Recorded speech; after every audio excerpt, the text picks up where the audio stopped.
Hey guys, tonight we're talking about ancient Egypt, a civilization of pyramids, gods, sacred order, and men who were given absolute power and absolutely no adult supervision. So before you get comfortable, take a moment, like the video, and subscribe, but only if you genuinely enjoy what I do here. And let me know in the comments where you tuning in from and what time it is for you. It's always fascinating to see who's joining us from around the world. Now, dim the lights, maybe turn on a fan for that soft background hum, and let's ease into tonight's journey together.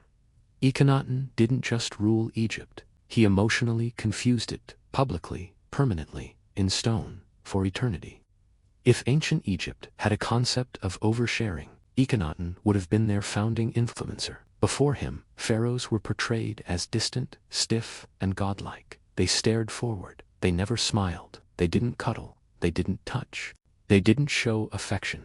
They existed like divine statues that occasionally moved for ceremonies. Family life happened quietly behind palace walls where it belonged, far away from the public, and definitely far away from temple carvings. Akhenaten saw all of that and said no. Instead, he commissioned art of himself, lounging with his wife, Nefertiti, touching her face, sitting knee to knee, holding hands, kissing their daughters, and generally behaving like a man who thought emotional intimacy was a public performance.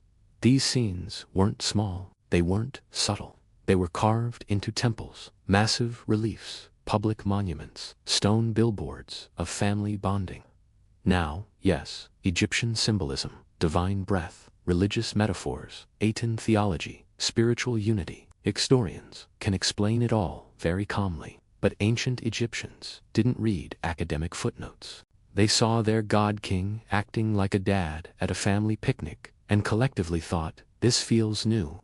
And then there was Akhenaten's appearance. He was depicted with elongated limbs, wide hips, soft curves, narrow shoulders, and an almost androgynous body shape. A visual style so different from the muscular warrior kings before him that it looked like Egypt had accidentally hired a completely different species of ruler. Where earlier pharaohs looked like gym statues, Akhenaten looked like a philosophical art project. Some scholars say it was symbolic, some say medical, some say religious. Ancient Egyptians just knew one thing: this man does not look like the other gods. So rumors started, whispers, side eyes, quiet temple gossip.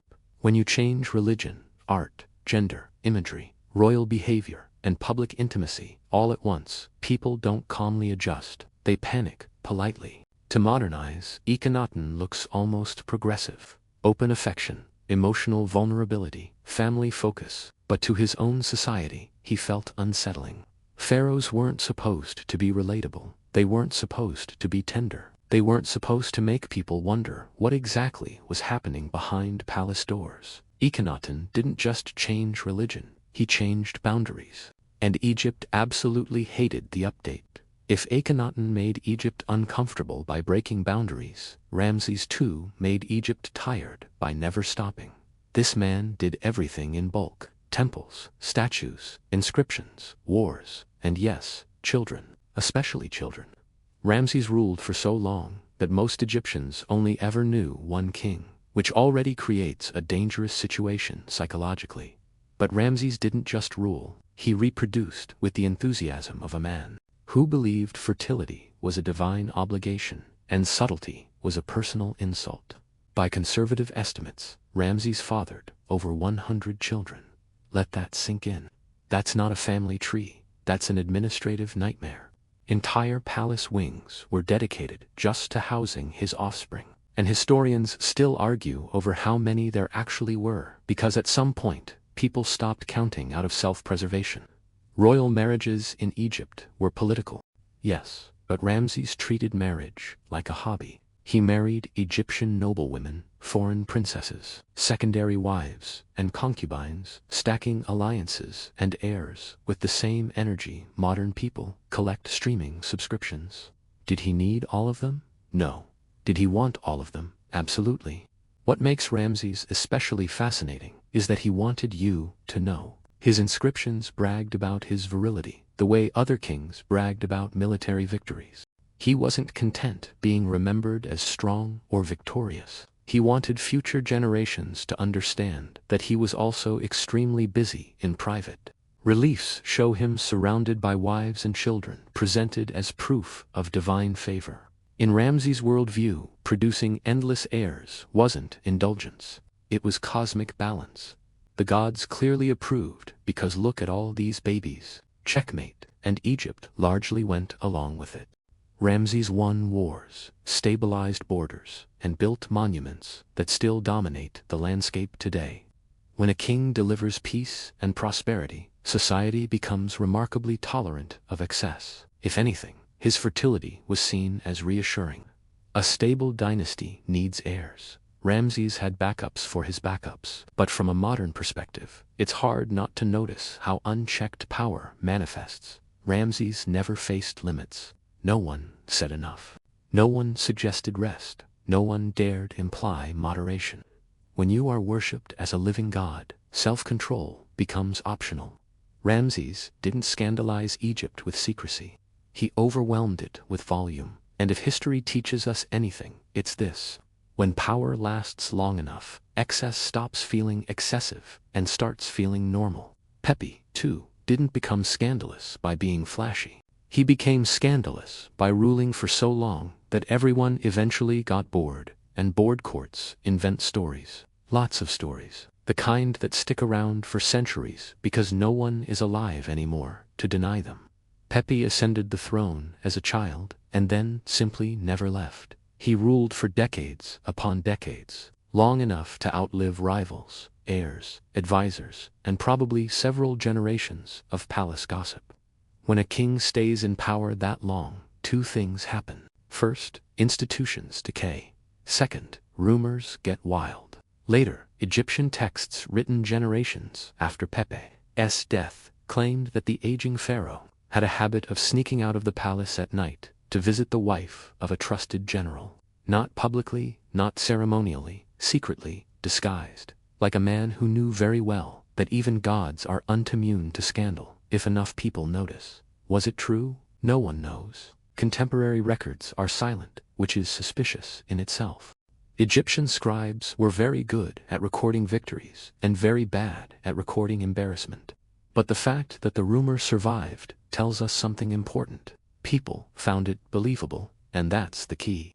Pepi ruled during the slow collapse of the Old Kingdom. Central authority weakened. Officials grew independent. The once divine image of the pharaoh cracked. When the state falters, respect erodes, and when respect erodes, whispers grow louder. By the time later writers described Pepi's alleged nocturnal adventures, the story served a purpose. It explained decline. It personalized decay. Instead of abstract economic problems, you had an aging ruler slipping through the streets at night, indulging in private desires, while the kingdom quietly unraveled. It's not even the affair itself that matters here, it's the symbolism. Pepi became a cautionary tale, a reminder that when power lingers too long, discipline fades. When no one can remove you, no one can stop you. And when no one can stop you, the rules start to feel optional. To modernize, Pepi looks less like a villain and more like a tragic figure, a child king who outlived the system that made him sacred. But ancient audiences didn't need nuance. They needed a story. And Pepi's story became one of secrecy, indulgence, and a ruler who stayed too long. Pepi, too, didn't scandalize Egypt in his youth. He became scandalous by outlasting accountability, and history never forgives that.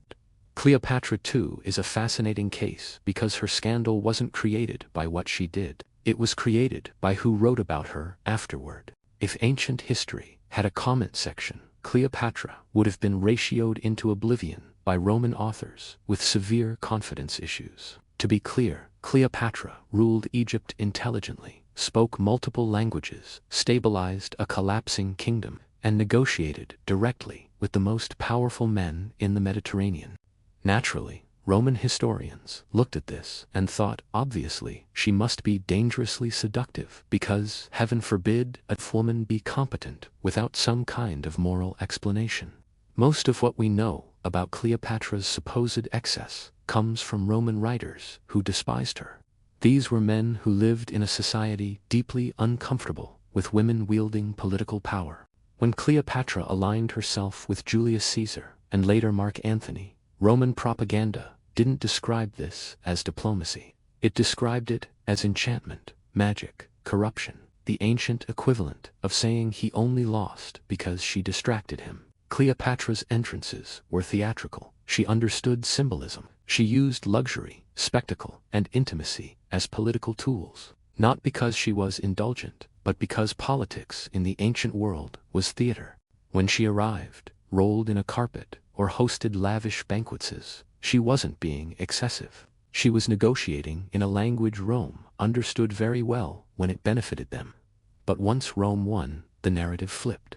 Suddenly, Cleopatra wasn't a ruler. She was a temptress. Her intelligence became manipulation. Her alliances became indulgence. Her confidence became danger. Roman poets painted her as a decadent Eastern queen who weakened strong Roman men with luxury and pleasure, which is a very convenient story when you want to blame a civil war on someone who is un-Roman.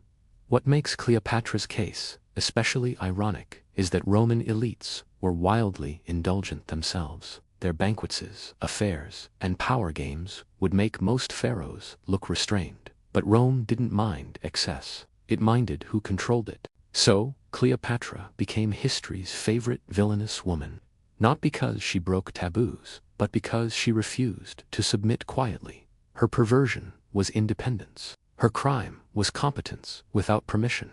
Cleopatra didn't scandalize Egypt. She terrified Rome, and history, written by the victors, turned fear into scandal. Tutankhamun is often remembered as the polite, golden-faced boy king who didn't really have time to do anything scandalous before dying young, which is true, but also misleading because Tutankhamun didn't need to do anything perverted. He was born directly into it.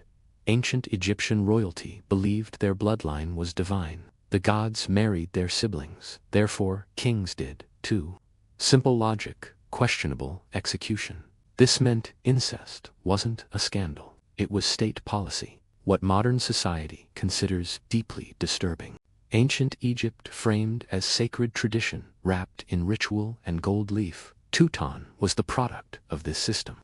Genetic evidence shows he was born from closely related parents, likely siblings. To Egyptians at the time, this preserved divine purity.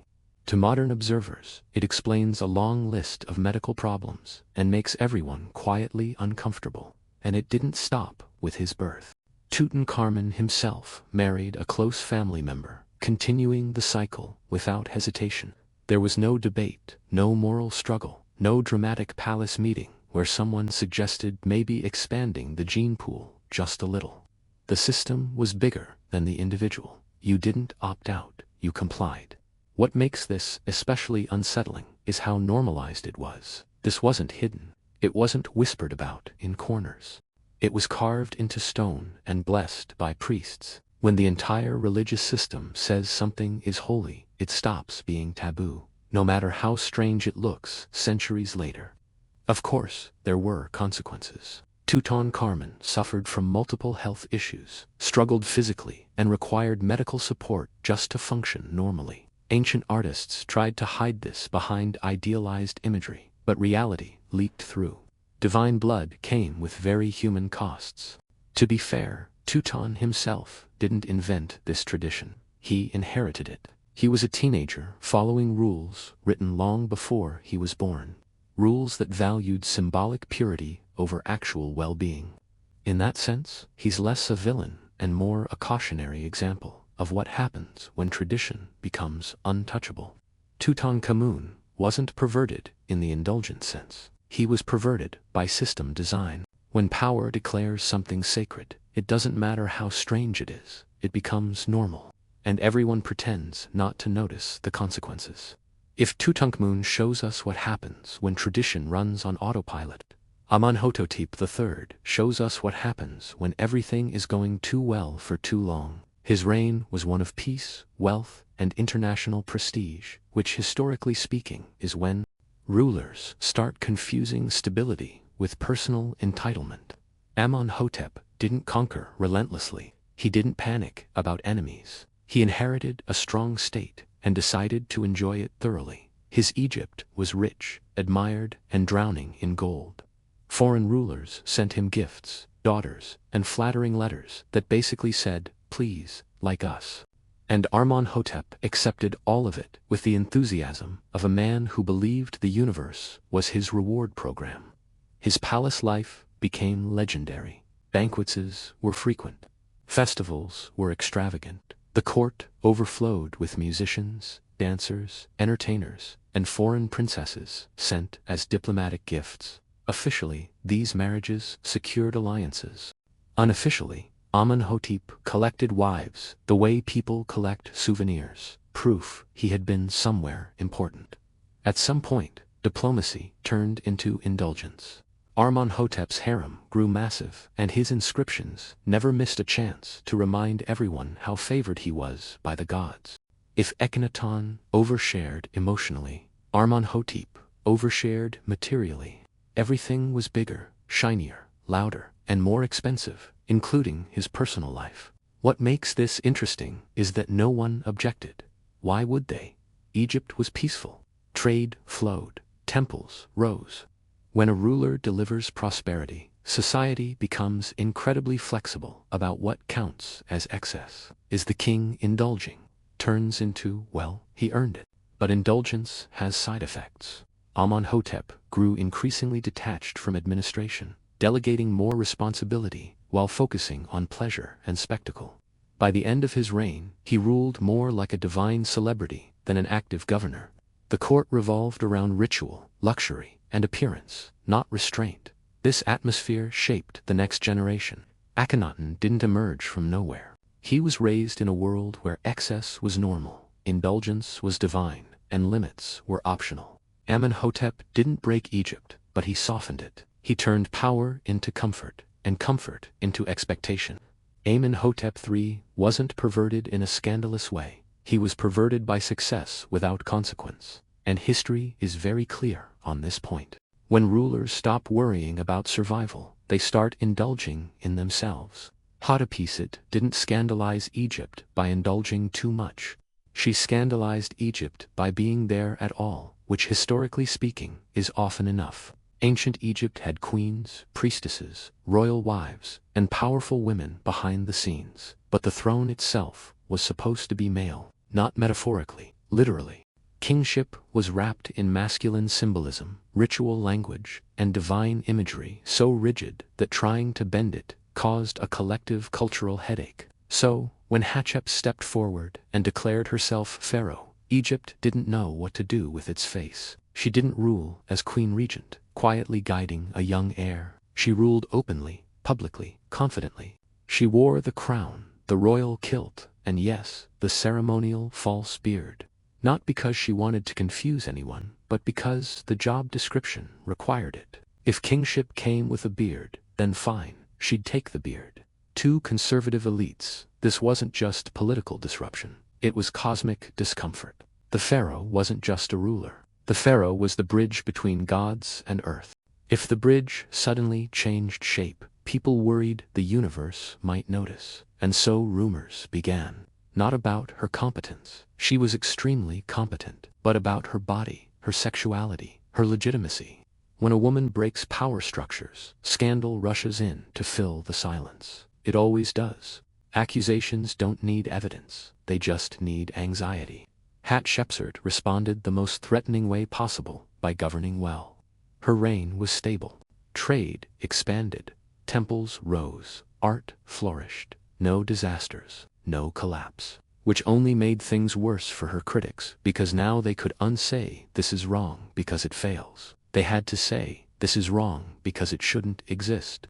Later rulers attempted to erase her memory.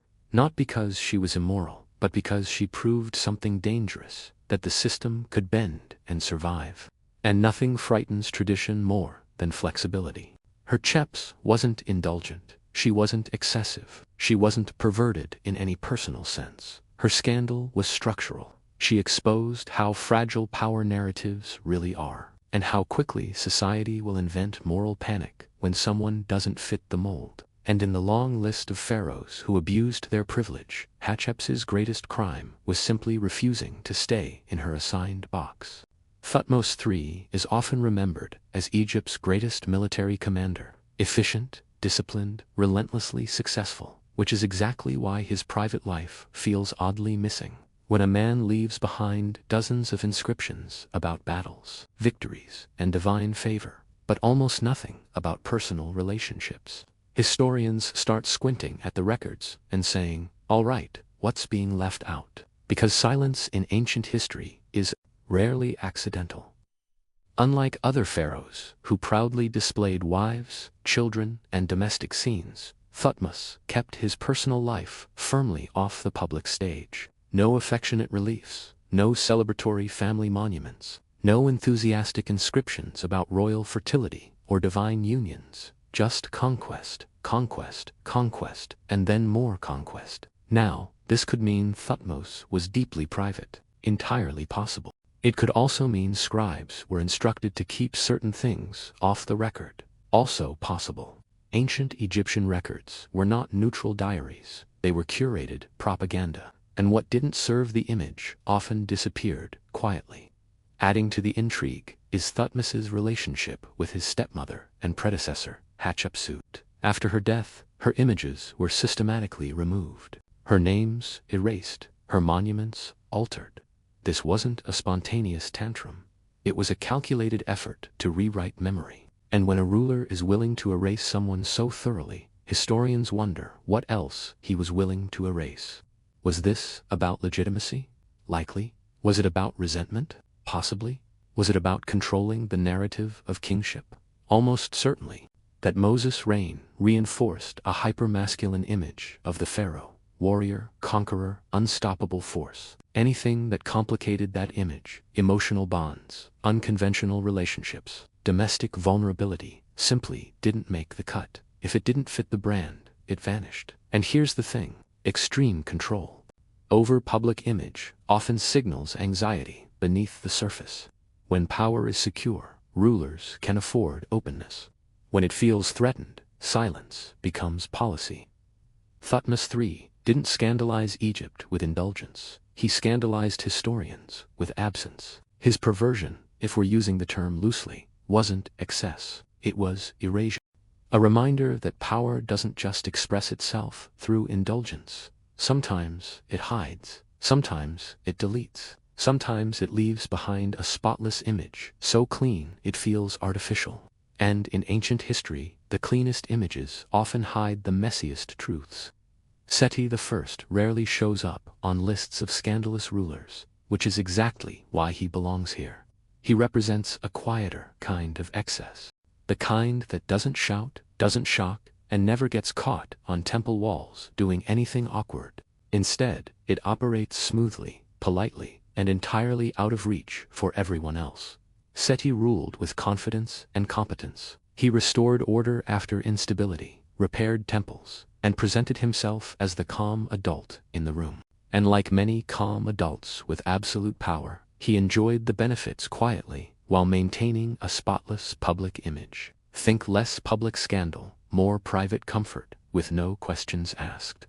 Royal privilege in Seti's time meant access. Access to people, to bodies, to privacy, and to silence. The palace was a sealed world where consent was assumed.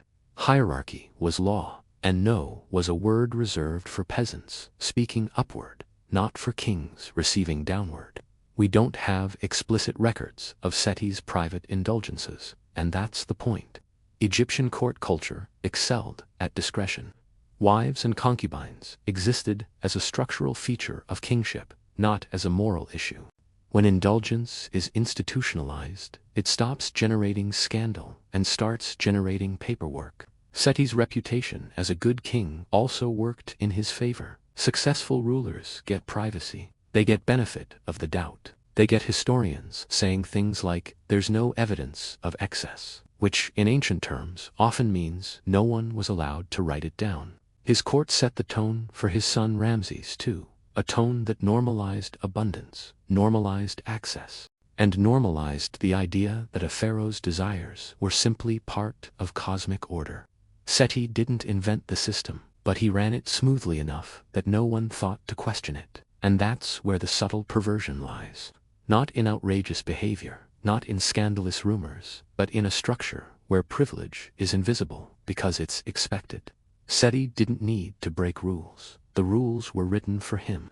When power is polite, it's harder to criticize. When indulgence wears a calm smile and a well-maintained temple facade, it blends into history unnoticed, leaving behind a legacy that looks clean, orderly, and deeply unequal. And sometimes that's the most dangerous kind of excess of all. Khufu didn't need scandals. He had gravity, the kind that bends everything around it. When you build the Great Pyramid, people stop asking questions, mostly because they're too busy hauling limestone and reconsidering their life choices. Khufu ruled during a time when the pharaoh wasn't just divine, he was untouchable, not metaphorically, literally. The king was the state, the god's representative, and the owner of basically everything, including your labor, your time, and your opinion.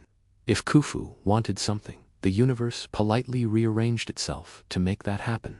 Later, Greek writers painted Khufu as cruel, cold, and morally indifferent. They claimed he closed temples, ignored religious customs, and ruled with a heavy hand.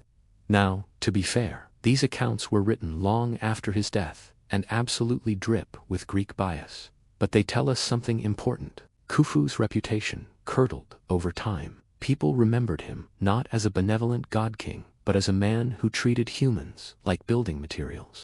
And here's where the perversion comes in. Not sexual, but psychological. When no one can say no to you, boundaries dissolve. Privacy becomes infinite. Desire becomes policy. Khufu didn't need to flaunt indulgence, because indulgence was assumed.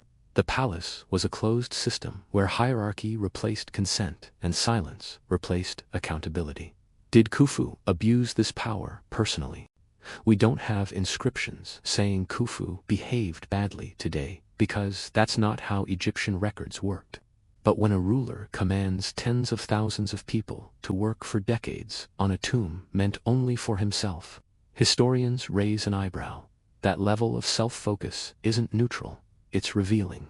Khufu's pyramid wasn't just a tomb, it was a declaration. I matter more than all of you forever. And when a society builds that declaration stone by stone, it sends a clear message about whose desires come first.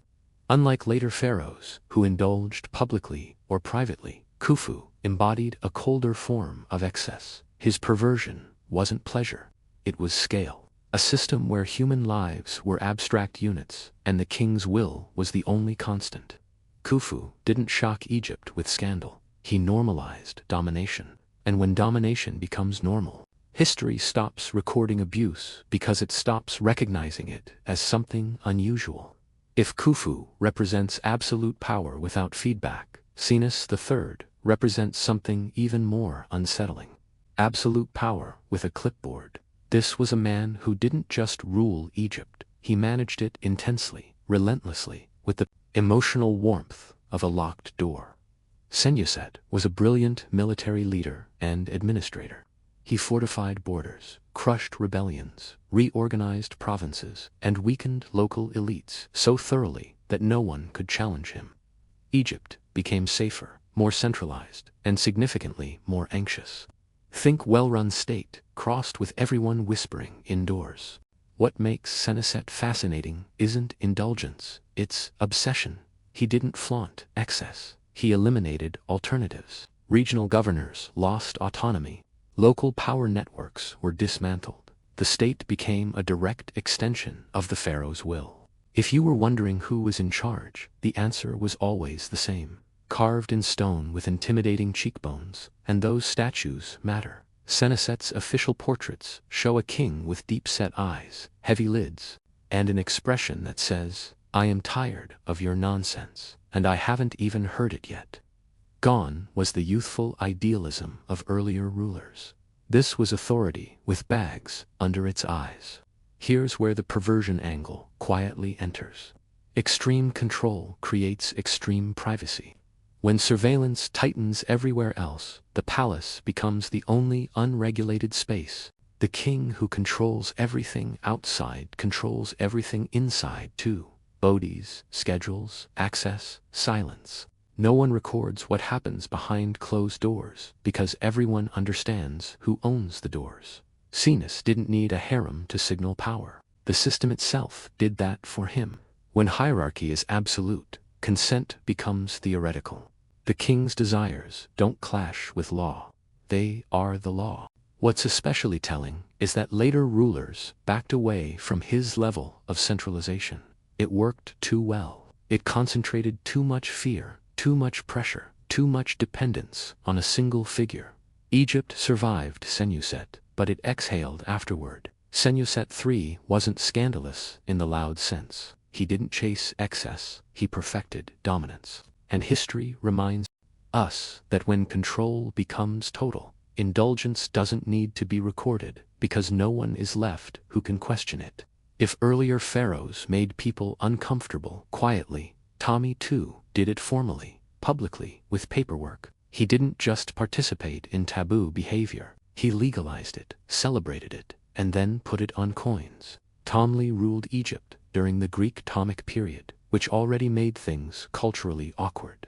Greek elites had moved into Egypt, adopted Egyptian kingship, and then immediately discovered they were expected to behave like gods. This included one very specific divine tradition, sibling marriage. So Ptolemy married his sister, not secretly, not reluctantly, openly, proudly, with full religious ceremony. He even earned the nickname Philadelphia, meaning sibling lover, which is the kind of title that sounds better in ancient Greek than it does out loud in modern conversation. To Egyptians, this wasn't shocking. Pharaohs had married siblings before, to preserve divine bloodlines. Gods married gods, kings did the same. Very neat, very mythological. But to Greek observers, who were very much not raised on this tradition, it was deeply unsettling. Greek writers twisted themselves into philosophical knots trying to explain how this could possibly be acceptable. Ptolemy, meanwhile, did not care. In fact, he leaned into it. He and his sister-wife were presented as a divine couple, modeled after sibling gods. Temples honored them together. Coins displayed their paired images. If anyone had objections, they were welcome to keep them extremely private. This is where power reshapes morality. When a ruler is worshipped as divine, taboo doesn't disappear, it flips. What would horrify normal people becomes sacred when performed by the king. The act doesn't change, the framing does. And once something is framed as holy, criticism becomes heresy. Ptolemy too didn't invent sibling marriage, but he perfected its public branding. He normalized it so thoroughly that future Ptolemaic rulers followed suit, turning what began as tradition into dynastic habit, with predictable consequences for health, stability, and reputation.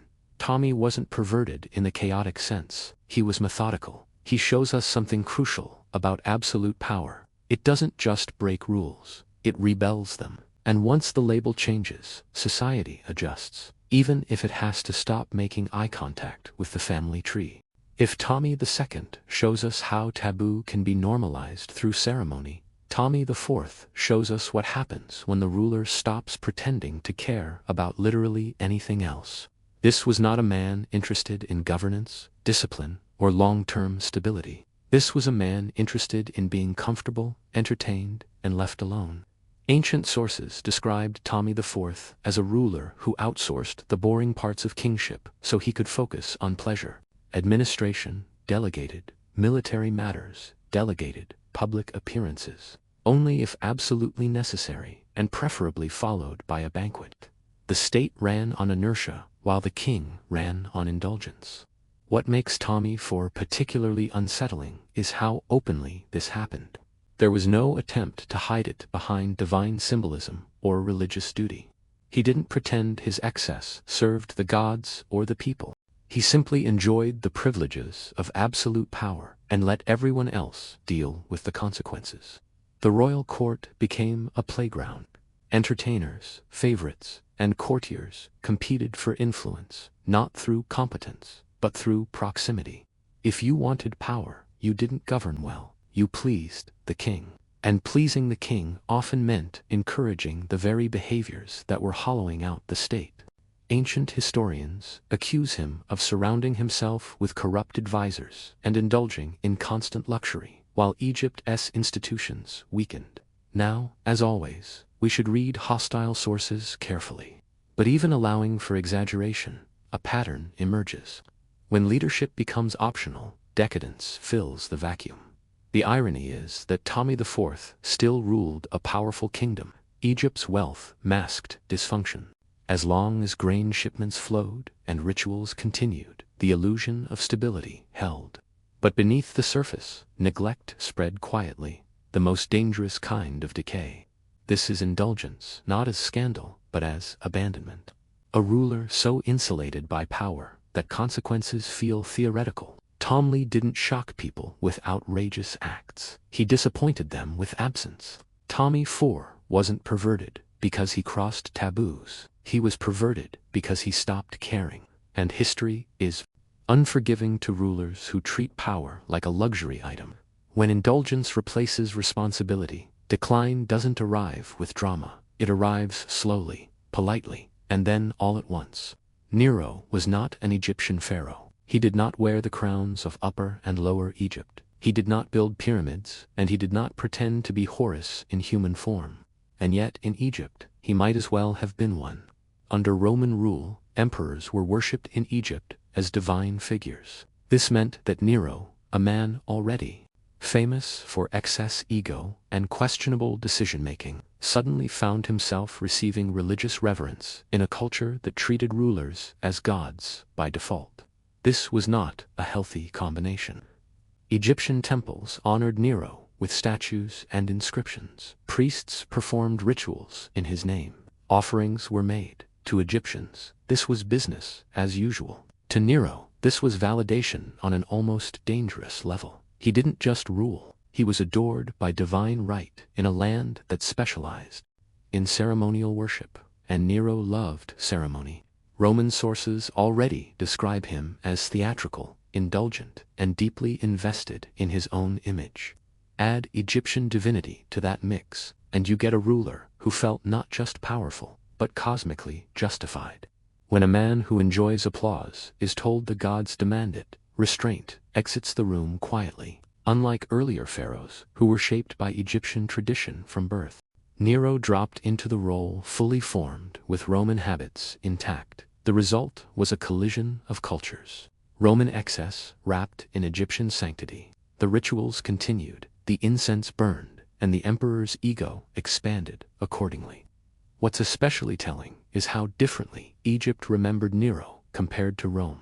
Roman writers loathed him. Egyptian records were neutral to positive. Why? Because Egypt had centuries of experience surviving rulers who behaved badly behind divine masks. Nero wasn't shocking there. He was familiar. He represents a strange turning point. The pharaoh's ship without responsibility. Nero received worship without having to maintain the ancient balance Egyptian kings were expected to uphold. He didn't protect Maat. He didn't embody cosmic order. He just accepted the benefits. Nero's perversion wasn't uniquely Egyptian. It was imported.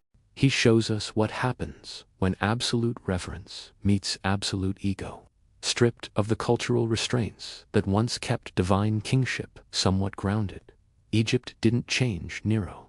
Nero simply took advantage of Egypt. And in that sense, he may be the most honest chapter in this story. Proof that when anyone is treated like a god long enough, they start acting like one badly. After 15 pharaohs, one pattern should feel impossible to ignore.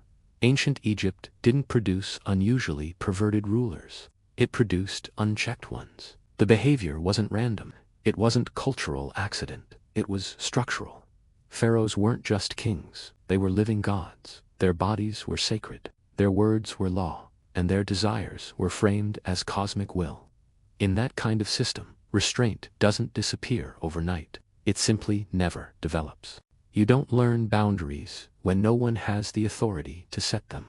What looks like indulgence to us often looked like duty to them. Incest wasn't taboo. It was tradition. Excess wasn't greed, it was divine favor. Absolute control wasn't tyranny, it was stability. When the entire culture reinforces these ideas, behavior that would be condemned elsewhere becomes normalized, even celebrated. And once something is normalized, it stops being questioned. Some pharaohs leaned into intimacy, some into luxury, some into domination, some into silence. Some did very little at all, trusting the system to run itself while they enjoyed the benefits. But all of them shared one thing: no meaningful consequences. Even the so-called bad pharaohs were rarely punished. At worst, their names were erased later, long after they were dead, and comfortably beyond accountability. During their lives, they moved freely within a palace designed to protect privacy, obedience, and silence. That's the real discomfort here. Not the behavior itself, but how easily it survived. Egypt endured because its institutions were strong enough to outlast individual excess. But those excesses left marks: weakened dynasties, fragile successions, declining authority, and a long tradition of pretending nothing was wrong as long as rituals continued. From Akhenaten's boundary-breaking affection to atomic sibling marriages, from indulgent courts to rulers who simply checked out, history shows us that power doesn't corrupt in one dramatic moment. It corrodes slowly, politely, and often with incense burning in the background. So when we call these pharaohs perverted, what we're really saying is this: they lived in a world where nothing pushed back. And history's quiet warning is simple: whenever power becomes sacred, human behavior stops being negotiable. Not because people become worse, but because no one is allowed to say no. And that, more than any scandal, is what turns rulers into legends and systems into cautionary tales. Victoria was not raised to be queen. That is the great irony at the heart of her childhood. Born in 1819, she entered the world as a minor royal afterthought, fifth in line to the British throne, small, sickly, and very easy to overlook. No one at court looked at the infant princess and thought she would one day become the face of an empire stretching across the globe. That assumption, of course, did not age well. Her early years were defined by something known as the Kensington system, a rigid and suffocating method of upbringing devised by her mother and her mother's ambitious advisor. Its purpose was simple and cruel: total dependence. Victoria was rarely allowed to be alone. She slept in her mother's bedroom, was constantly supervised, and had every hour of her day scheduled with near military precision. Even her toys were inspected. Even her walks were timed. Privacy, as a concept, simply did not exist. This was not a childhood designed for joy. It was designed for control. The young princess was isolated from other children, discouraged from forming emotional attachments, and trained to obey without question. The message was subtle but constant: you are fragile, you need guidance, and you cannot survive on your own. For a girl who would later rule with iron consistency, this early helplessness cut deep. Yet something unexpected happened. Instead of breaking her, the system sharpened her. Victoria developed an intense inner life. She read obsessively, wrote constantly, and learned to observe people closely, since she had little power to influence them. She became stubborn, emotionally guarded, and fiercely aware of her own dignity. If she could not control her world, she would at least control herself. By the time she reached her teens, the line of succession had quietly collapsed around her. Uncles died. Heirs failed to appear. Suddenly, the overlooked child was the inevitable future monarch. The same people who once treated her as a pawn now bowed and smiled a little too eagerly. At 18, Victoria would inherit the crown. But long before that moment, she had already learned the most important lesson of her life. Power could be lonely, but dependence was unbearable. That belief would shape everything that followed. Victoria became queen in a quiet room early in the morning, half awake and still wearing a nightgown. There was no dramatic trumpet blast, no crowded hall, no moment of theatrical destiny. Just two men standing at the foot of her bed, informing her that her uncle was dead, and that she was now the ruler of Britain.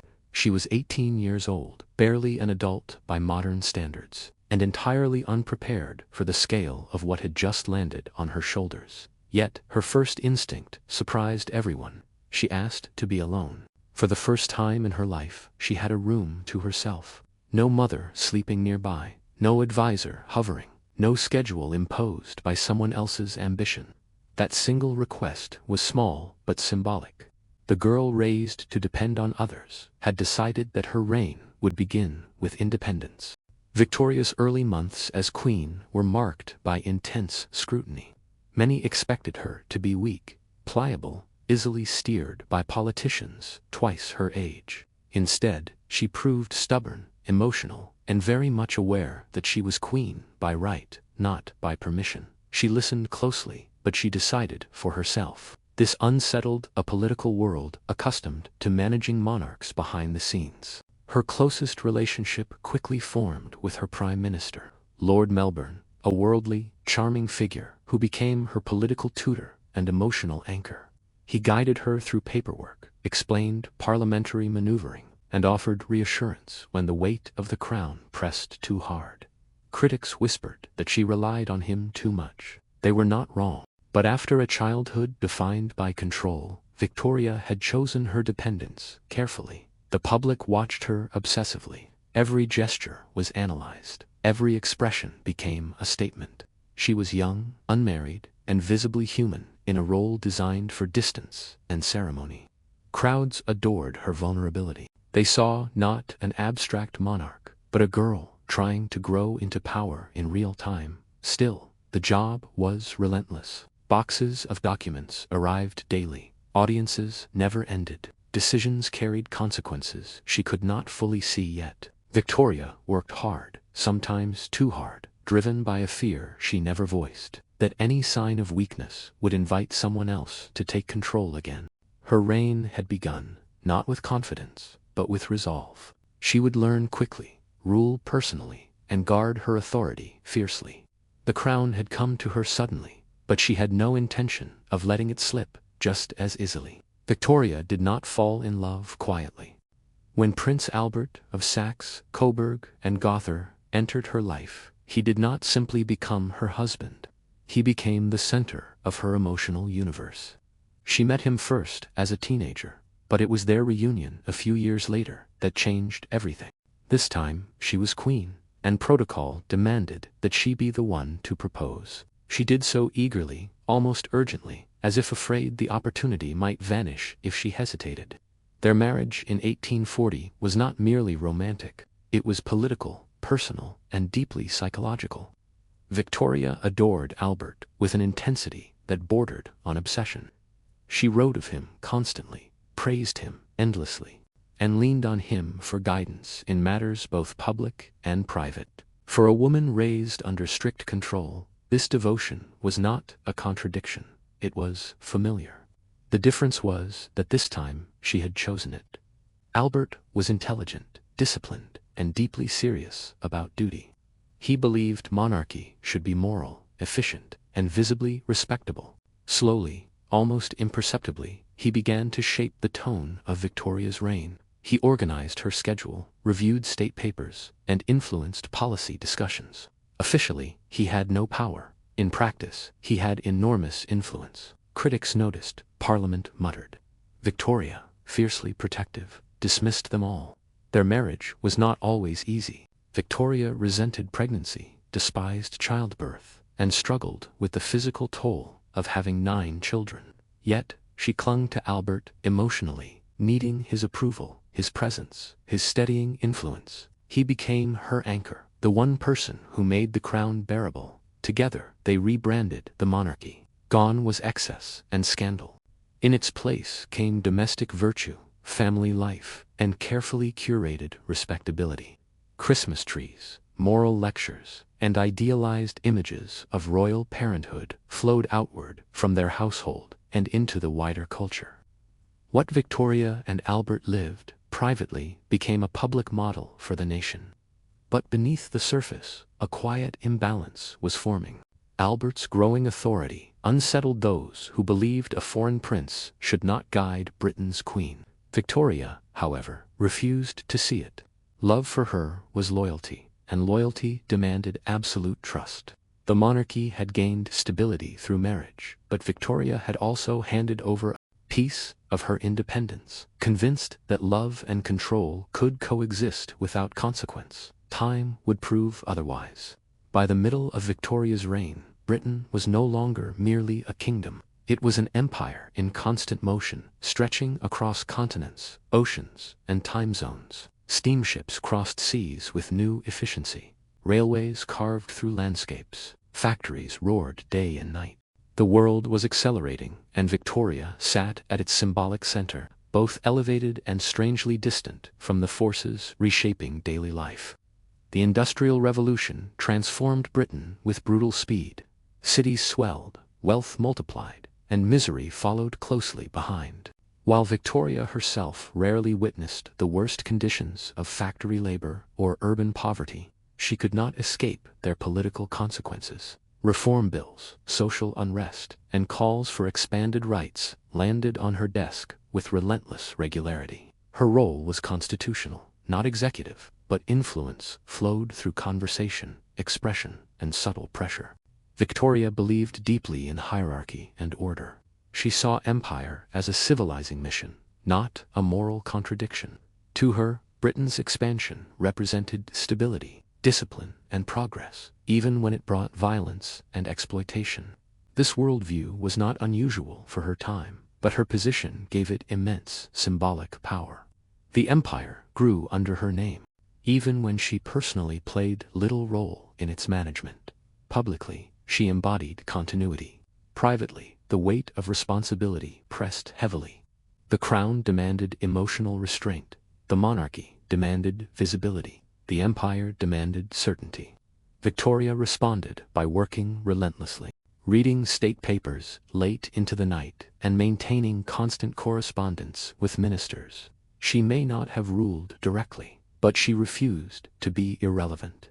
Albert remained her partner in this world of accelerating change. He championed science, education, and technological progress, believing that monarchy must adapt or perish. The Great Exhibition of 1851, housed in the Crystal Palace, became the ultimate expression of their shared vision. It celebrated industry, invention, and British dominance under a glass cathedral of modernity.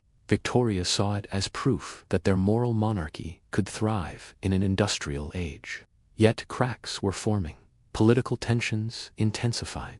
Class divisions widened. The empire's reach expanded faster than its moral justifications could sustain. Victoria sensed instability, even if she could not fully articulate it. She clung tighter to tradition, to family, and to the belief that duty itself could hold the world together. The crown had become heavier, not because of opposition, but because the world beneath it was changing too fast to control. Albert's death in 1861 shattered Victoria in a way no political crisis ever could. He was only 42, worn down by illness and exhaustion, and when he died, something inside the Queen collapsed with him. This was not a loss she could manage with duty or discipline. It was personal, total, and irreversible. Victoria did not simply mourn her husband. She retreated from life itself. Almost overnight, the public queen vanished. Curtains were drawn. Public appearances ceased. Court life froze. Victoria dressed in black and would never wear another color again. She preserved Albert's rooms exactly as he had left them, insisting that his clothes be laid out daily, his shaving water refreshed, as if death were merely a prolonged absence. Grief became ritual. Ritual became identity. For a nation accustomed to seeing its monarch as a symbol of strength and continuity, this withdrawal was unsettling. Critics accused her of neglecting her duties. Satirical cartoons portrayed her as a recluse, ruled by sorrow. Some even questioned whether the monarchy itself could survive a queen who refused to be seen. Victoria was aware of the criticism, but she did not care. The world to her had ended. Everything else felt secondary. In reality, she continued to rule from behind closed doors. Papers were read, decisions were made, ministers were consulted. But the emotional center of her reign was gone. Albert had been her interpreter, her filter, her stabilizing force. Without him, she felt exposed and adrift, suddenly aware of how much of her confidence had rested on his presence. Grief reshaped her personality. She became more rigid, more suspicious, and more emotionally guarded than ever before. Where once she had balanced sentiment with engagement, she now leaned fully into withdrawal.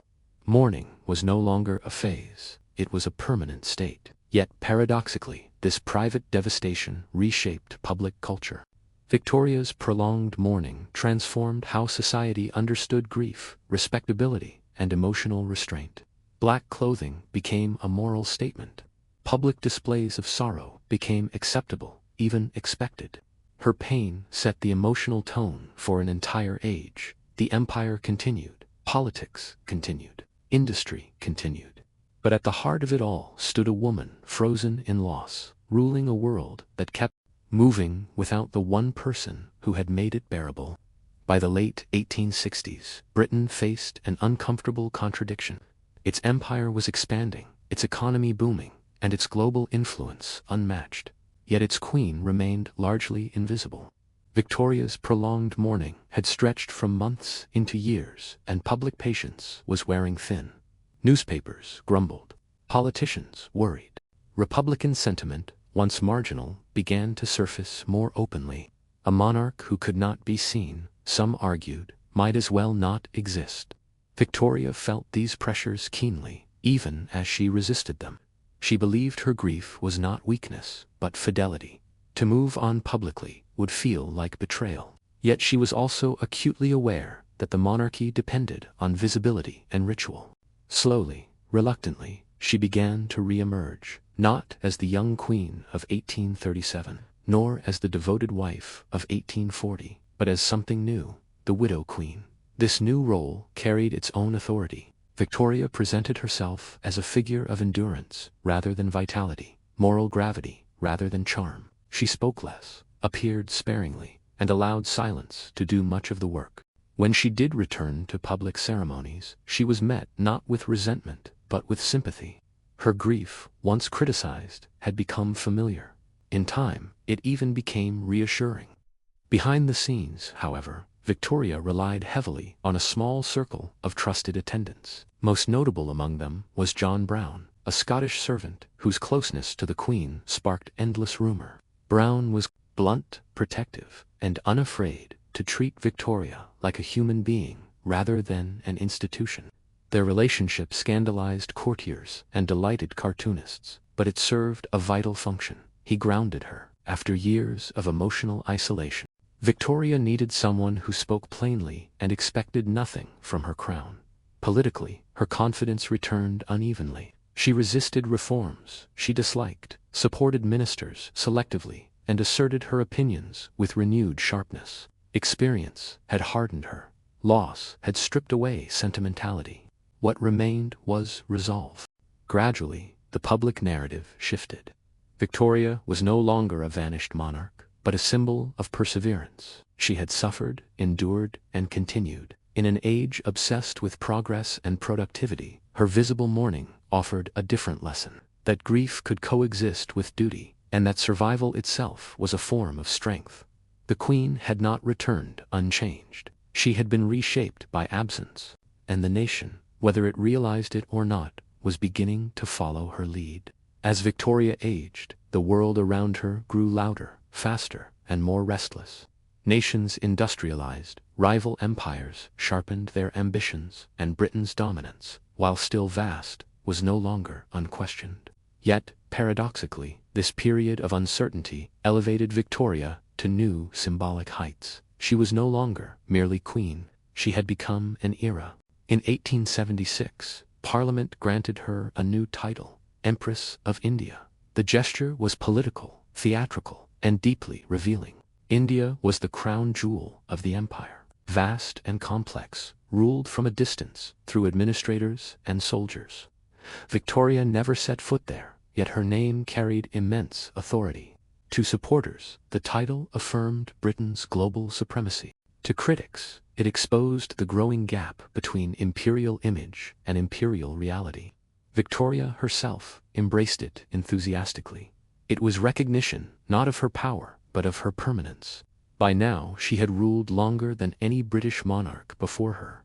Prime ministers came and went, governments rose and fell. She outlasted them all. Experience had given her confidence, and age had freed her from the need to please. She spoke her mind openly, often sharply, especially on matters of empire, monarchy, and moral order.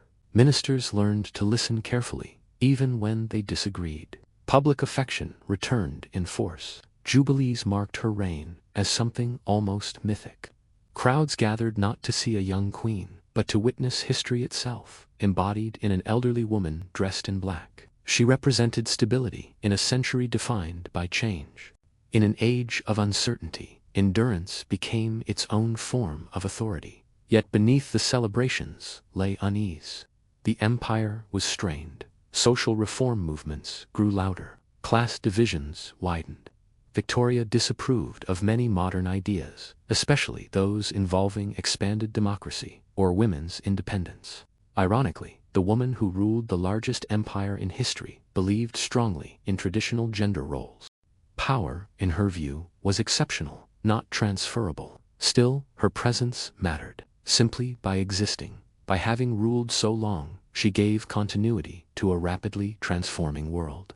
Victoria no longer shaped the age through action, but through example. She was living memory, living tradition, and living contradiction. The sun still did not set on her empire, but shadows were beginning to lengthen.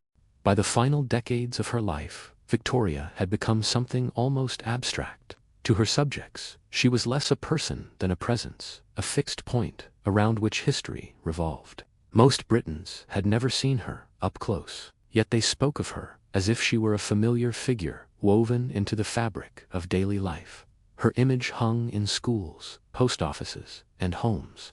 Her name defined an age. The woman herself, however, remained stubbornly human, emotional, and deeply private. Victoria never stopped writing. Her journals filled thousands of pages, chronicling not just events, but feelings, frustrations, and opinions she would never express publicly. In private, she was sharp-tongued, sentimental, occasionally petty, and fiercely loyal to those she loved. She disliked many politicians, distrusted change, and complained freely about the burdens of age. The public myth of serene authority masked a restless inner world that never truly settled. Her relationship with the public was paradoxical. She avoided crowds, disliked ceremony, and resented intrusion, yet understood that monarchy depended on visibility. When she appeared, even briefly, people responded with awe, not because she dazzled them, but because she endured. In a century obsessed with progress, Victoria represented continuity. She was proof that something permanent still existed. Family remained central to her identity. Her children and grandchildren married into royal houses across Europe, earning her the nickname, the Grandmother of Europe. These alliances were meant to preserve peace through kinship, though history would later prove how fragile that hope was. Victoria followed family politics obsessively, offering advice, warnings, and emotional pressure in equal measure. Even as she aged, she remained deeply involved, unable to relinquish control. Physically, her health declined. She struggled with mobility, eyesight, and chronic pain. Yet, she refused to abdicate or retreat entirely. The crown, once placed on her teenage head, had become inseparable from her sense of self. To give it up would mean surrendering the last structure holding her life together. By the end, Victoria was both everywhere and nowhere. She shaped morality, identity, and memory simply by existing. The empire spoke in her name. The age carried her imprint. But behind the myth remained a woman who had loved fiercely, lost deeply, and carried duty long after joy had faded. Queen Victoria died in 1901 at the age of 81, closing a chapter of British history so long that it felt almost timeless. For most of her subjects, she had always been there. Generations were born, lived, and died under her reign. Her passing was not just the death of a It was the end of a psychological era. Her final years were marked by increasing frailty, though her will remained stubbornly intact. Even as her body failed, she continued to read state papers, receive ministers, and comment sharply on world affairs. She refused to fade quietly. The crown, which had shaped her since adolescence, stayed with her until the end, not as an ornament, but as an obligation she never believed she had the right to abandon. The reaction to her death was immense. Across Britain and the Empire, mourning erupted on a scale rarely seen. Shops closed, bells tolled, black crepe-draped cities and colonies alike. For a nation accustomed to her presence, the silence felt unsettling. The empire that had grown beneath her name now faced a future without her stabilizing shadow. Victoria left behind a complex legacy. She was neither a political mastermind nor a passive figurehead. She influenced policy through persistence, shaped culture through example, and defined morality through personal conviction. Her private grief had reshaped public behavior. Her devotion to family had redrawn Europe's royal map. Her endurance had become synonymous with authority. Yet she was also deeply contradictory. A powerful female ruler who opposed women's independence, a symbol of domestic virtue who ruled over imperial violence, a monarch who hated publicity yet became the most recognizable figure of her century. These tensions were not flaws to be resolved, but realities to be acknowledged. With her death, the Victorian age ended, and the modern world rushed in. The 20th century would bring new technologies, new wars, and new ideas that her worldview could barely have imagined. But the structure she helped solidify, constitutional monarchy anchored in tradition, survived her. Victoria began life as an overlooked child. She ended it as the embodiment of an empire. And in between, she proved that power, when carried long enough, becomes history itself. Before the 19th century, mental illness in America was not something to be treated. It was something to be endured, monarch, concealed, or removed from sight. Those labeled insane were rarely seen as sick. They were seen as broken, dangerous, or morally failed. Families hid them when they could. When they could not, the options were grim. Jails, poorhouses, basement, barns. Madness existed, but it did not belong anywhere respectable. As the young nation expanded, this quiet system began to collapse. Cities grew crowded. Families became smaller and less able to absorb relatives who could not work or conform. Industrial life demanded productivity, punctuality, and restraint. Anyone who could not meet those expectations stood out sharply. The mad were no longer invisible. They wandered streets, disrupted workplaces, frightened neighbors. Society could no longer pretend they were rare exceptions. At the same time, a new idea was taking hold. That madness might not be a sin or curse, but a condition, something that could be studied, something that might even be cured. Physicians began to argue that insanity followed patterns, that it responded to environment, and that chaos worsened it. If disorder caused madness, then order, they believed, could restore sanity. This belief carried enormous consequences. The solution was not freedom or understanding, it was separation. Madness needed to be moved indoors, away from families, away from streets, away from daily life.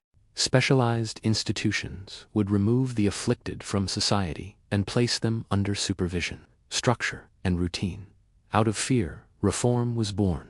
Early supporters spoke with genuine hope. They imagined peaceful buildings surrounded by gardens where patients would rest, reflect, and slowly recover. No chains, no punishment, calm voices, clean rooms. The asylum was presented as a refuge, a place where society could finally treat madness with compassion rather than cruelty. But this shift also marked a turning point. Once madness had a place, it could be sent there. Families no longer needed to cope. Communities no longer needed to tolerate difference. Behavior that was inconvenient, disruptive, or simply misunderstood could now be labeled illness and removed behind institutional walls. The asylum did not begin as a nightmare. It began as a promise that reason, structure, and and isolation could fix what society feared to understand. And once that promise took shape in brick and iron, it would be very difficult to undo. Madness had moved indoors, and it would stay there for generations. The first American asylums were built on optimism. Reformers believed that madness was not permanent, not monstrous, and not beyond help. What patients needed, they argued, was removal from chaos and immersion in order. This philosophy became known as moral treatment, and for a brief moment, it truly was revolutionary. Moral treatment rejected punishment. No whips, no chains, no dark cells, at least in theory. Instead, patients were to live in clean, orderly environments where routine replaced confusion, regular meals, fresh air, light work, quiet reflection. Physicians believed that calm surroundings could gently retrain the disordered mind. If insanity had been caused by stress, trauma, or excess, then balance would restore reason. These early institutions were deliberately small. Doctors insisted that patients needed individual attention. Superintendents knew their residents by name. Nurses were expected to show patience and restraint.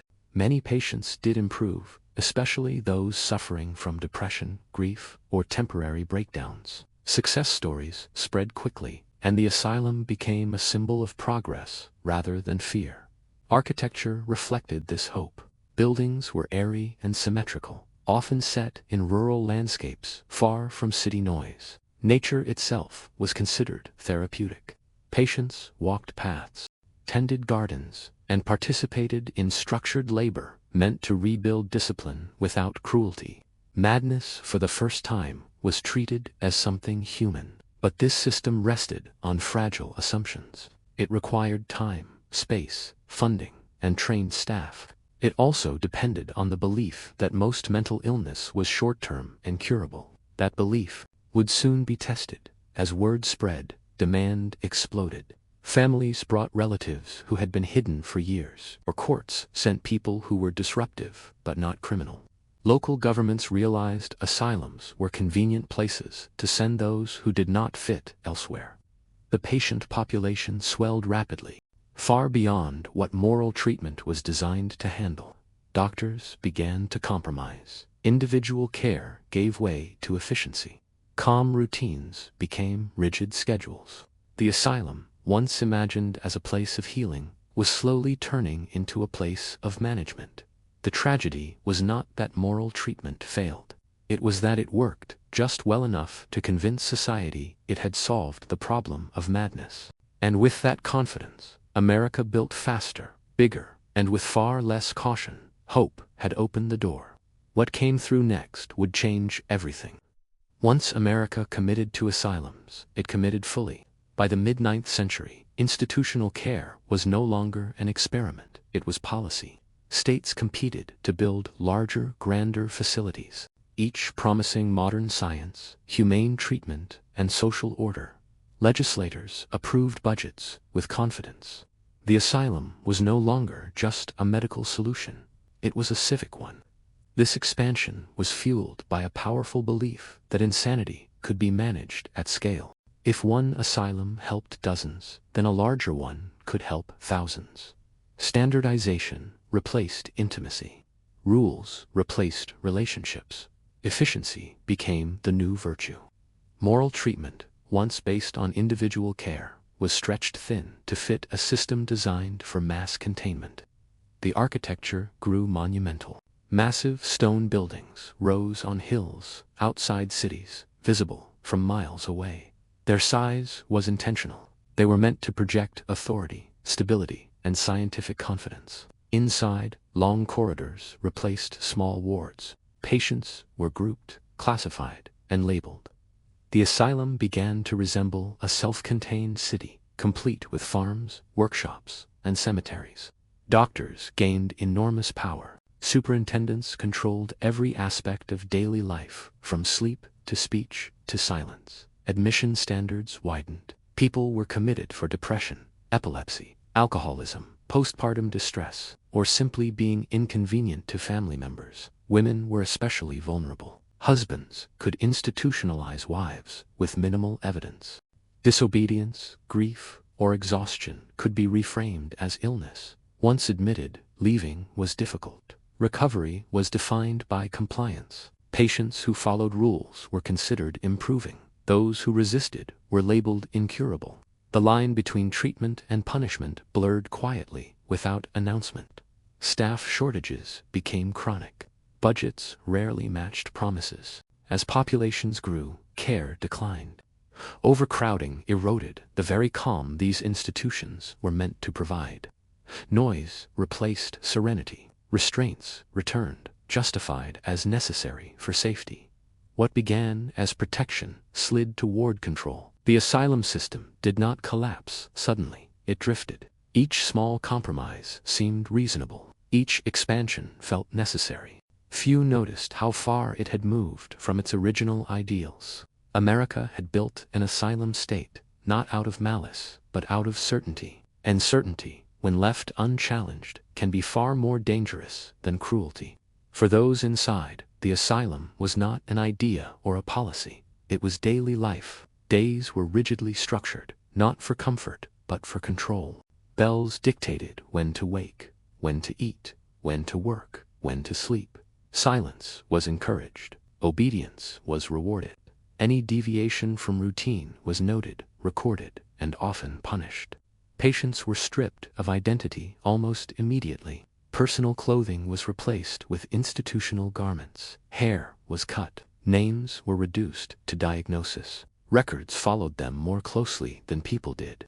To the institution, patients were not individuals in distress. They were cases to be managed, behaviors to be corrected, risks to be contained. Work was central to asylum life. Men labored on farms, in workshops, or maintaining buildings. Women cooked, cleaned, sewed, and did laundry. This labor was described as therapeutic, a way to instill discipline and purpose. In reality, it also kept costs down and institutions running. Refusal to work was treated as defiance, not exhaustion or despair. Privacy barely existed. Dormitories were crowded. Bathrooms were shared. Surveillance was constant. Attendants watched, reported, restrained. Many were poorly trained and overworked. Compassion depended on individual temperament, not policy. Abuse was not universal, but it was common enough to become normalized. Complaints rarely traveled upward. Patients, after all, were officially unreliable. Medical treatment was crude and experimental. Ice baths to shock the system. Rotating chairs to induce dizziness, bleeding, purging, enforced isolation. These methods were not acts of sadism in the eyes of doctors. They were attempts to impose order on minds believed to be disordered by excess energy or imbalance. Pain was framed as correction. Perhaps the most devastating aspect was uncertainty. Patients rarely knew why they were there or how long they would stay. Some recovered and left. Many did not. Others improved, but remained institutionalized because no one came to retrieve them. Families moved on. Records grew thicker. Years passed quietly. For society outside the walls, the asylum solved a problem. Streets were calmer. Homes were orderly. Disruption had been removed inside. However, time slowed. Identities faded, and hope became fragile. The asylum promised healing. What it delivered, more often than not, was disappearance. As the decades passed, the asylum's original purpose quietly shifted. What had been built to treat illness increasingly functioned to contain it. Recovery was no longer the central goal. Stability was order, was keeping patients quiet, predictable, and out of sight became the unspoken priority. Care gave way to custody, not through cruelty alone, but through exhaustion and neglect. Overcrowding reached critical levels. Institutions designed for a few hundred now held thousands. Beds filled hallways. Patients slept inches apart. Noise never stopped. The calm atmosphere promised by moral treatment vanished entirely. Doctors could not possibly know their patients anymore. Decisions were made in bulk. Individual suffering blurred into background hum with too many patients and too few staff. Restraint became routine. Straitjackets, cuffs, and isolation rooms were justified as safety measures, though they often served convenience. more than care. A patient who screamed too much, cried too long, or refused orders could be restrained for hours or days. Resistance itself became evidence of illness. Diagnosis grew broader and looser. People were institutionalized for grief, poverty, disability, addiction, or simply lacking family support. Immigrants, the elderly, and the poor were disproportionately confined. Asylums absorbed society's unwanted populations under the banner of medicine. Once inside, it was difficult to argue for release. Insanity was assumed to be permanent unless proven otherwise, and proof required obedience. Medical authorities shielded the system from scrutiny. Superintendent wrote reports praising progress. Inspectors announced reforms. Outsiders rarely saw the worst conditions. And when they did, they were assured it was temporary. Few questioned whether the system itself was the problem. Patients learned quickly that survival depended on compliance. Those who followed rules were labeled manageable. Those who questioned authority were deemed incurable. Treatment plans became indistinguishable from discipline. Silence was interpreted as improvement. Emotional withdrawal was praised as calm. The tragedy was not just suffering, but invisibility. Once committed, a person's voice carried no weight. Letters were censored. Complaints dismissed. Abuse, when it occurred, was buried beneath diagnosis and paperwork. By the late 19th century, many asylums were no longer hospitals in any meaningful sense. They were warehouses for human distress, operating under the assumption that madness, once removed from view, had been handled. The promise of healing had not disappeared. It had simply been buried beneath the need to control. By the late 19th century, cracks in the asylum system were no longer easy to ignore. Whispers of neglect turned into reports. Reports turned into investigations. What reformers found behind institutional walls shocked even those who expected failure. Overcrowded wards, patients restrained for convenience, filth, hunger, and silence mistaken for order. The promise of moral treatment had curdled into routine suffering. Journalists, doctors, and activists began to push back. Among them were former patients, nurses, and reformers who had seen the system from the inside. They described conditions that bore little resemblance to healing. Some patients were locked away for decades with no reassessment. Others died anonymously, buried in institutional cemeteries marked only by numbers. Madness, once feared, was now forgotten. Public outrage followed exposure, but reform was slow and uneven. State governments promised change, funding, and oversight. New regulations were drafted. Inspections increased. Yet the core problem remained untouched. There were simply too many people and too few alternatives. Asylums had become the default solution for poverty, disability, and social disruption. Reforming them meant confronting deeper failures in social care, and few were willing to do that. Doctors resisted criticism fiercely. Many believed that outsiders could not understand the difficulty of managing large populations of severely ill patients. They argued that restraint was necessary, that overcrowding was unavoidable, and that without asylums, chaos would return to streets and homes. In their view, the system was flawed, but indispensable. Some reforms did improve conditions temporarily. Windows were opened, diets improved, abuse was addressed, at least on paper. But without reducing populations, change could not last. Every improvement was swallowed by new admissions. The asylum was expected to fix what society refused to face. Meanwhile, a darker idea took hold. If madness could not be cured, perhaps it could be prevented. This thinking laid the groundwork for more extreme solutions, reframing mental illness not as suffering to be treated, but as a threat to be controlled at the source. Reformers had opened the doors just enough for the public to glimpse the truth. What they revealed was not a broken system in need of adjustment, but a system built on fear, convenience, and silence. And once that truth was visible, the asylum could never again pretend to be purely humane.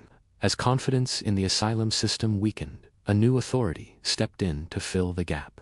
Science, or rather, a version of science stripped of humility. By the late 19th century, many doctors no longer believed madness could be cured through environment or care. Instead, they began to see it as inherited, fixed, and dangerous to the social body. If treatment had failed, prevention would have to do. This shift was subtle but devastating. Mental illness was reframed as biological defect. Patients were no longer just suffering individuals. They were evidence of degeneration. Families were studied, lineages scrutinized. Madness, poverty, disability, and criminality were increasingly bundled together under one ominous label: unfitness. Inside asylums, this thinking hardened attitudes. Long-term patients were written off as hopeless. Resources flowed toward classification rather than care. Doctors measured skulls, cataloged behaviors, and searched for physical markers that could justify permanent confinement. The language of compassion gave way to the language of risk. This was the era when eugenics took hold in American medicine. The belief that society could be improved by limiting the reproduction of the unfit spread rapidly among professionals and policymakers. Asylums became key sites for this ideology. Patients were sterilized, sometimes with consent, extracted under pressure, often without any consent at all. These procedures were framed as medical necessity, a public good, a kindness to future generations. The cruelty of this approach lay in its calmness. There were no chains, no shouting, no visible violence, just paperwork, signatures, and surgical tools. Patients were told it was for their own benefit. Many did not fully understand what was being done to them. They were deemed incapable of understanding anyway. Science provided cover. Data replaced empathy. Charts replaced stories. Once a person was labeled defective, their suffering no longer demanded urgency. It became expected, even justified. The asylum was no longer failing to cure madness. It had redefined its mission entirely. What began as a refuge had become a laboratory. And in that space, stripped of public scrutiny and moral restraint, medicine crossed a line that would haunt the 20th century. Madness was no longer something to heal, it was something to eliminate. By the early 20th century, the asylum system was unraveling, but not in any clean or compassionate way. Its failures were undeniable. Overcrowding remained severe. Treatments inspired more fear than hope. Public trust eroded as stories of abuse, forced sterilization, and lifelong confinement became harder to dismiss. Yet, despite all this, the system persisted. Not because it worked, but because nothing had replaced it. States began cutting costs. Funding declined. Staff shortages worsened. Buildings aged and decayed. Asylums that once symbolized progress now looked like ruins of misplaced confidence. Patients lived among peeling walls, broken windows, and institutional fatigue. Reform had stalled. Abolition felt impossible. The system limped forward out of inertia. Medical thinking began to shift again. New psychiatric theories emerged. Some doctors questioned mass institutionalization entirely. Others argued that mental illness required medical hospitals, not custodial warehouses. But these ideas moved slowly, tangled in bureaucracy and fear. Closing asylums meant answering an uncomfortable question: where would everyone go? The answer for decades was nowhere. Patients remained institutionalized simply because they had always been there. Many had no homes to return to, no families willing to claim them, no skills for life outside. The asylum had not just confined them, it had erased their place in society. When closures finally began, they were abrupt and poorly planned. Patients were released with minimal support, handed small stipends or addresses scribbled on paper. Some found care. Many did not. Homelessness rose, jails filled. The problem had not disappeared, it had shifted location. The end of the asylum era was not a triumph, it was an evacuation. Society acknowledged that mass confinement was wrong, but failed to build anything humane in its place. The walls came down, but the thinking behind them lingered. What remained was a population shaped by decades of neglect, and a public uneasy about responsibility. Madness had once been hidden behind stone and iron. Now it returned to streets and institutions, unprepared to handle it. But because its work was done, but because its contradictions could no longer be ignored, and yet the people it confined were still waiting for something better to take its place. The American asylum system did not end with a revelation. It ended with exhaustion. There was no single moment of reckoning, no collective apology, no clear acknowledgement of the harm done. Buildings were closed, repurposed, or abandoned. Records were boxed away. Cemeteries remained, often unmarked, filled with people whose lives had been reduced to diagnoses and intake dates. What the asylums left behind was not just physical ruin, but a legacy of fear and misunderstanding. Mental illness remained something to manage, rather than understand, to relocate, rather than address. The language changed, the structures shifted, but the impulse to separate, to control, to hide discomfort did not disappear. It adapted. Modern psychiatry learned from the worst excesses of the asylum era, but it also inherited its blind spots. Treatment improved, but access did not. Care moved into communities without providing communities the tools to support it. The result was familiar. Jails, shelters, and emergency rooms replaced asylums as default containment spaces. The walls were gone, but the logic remained.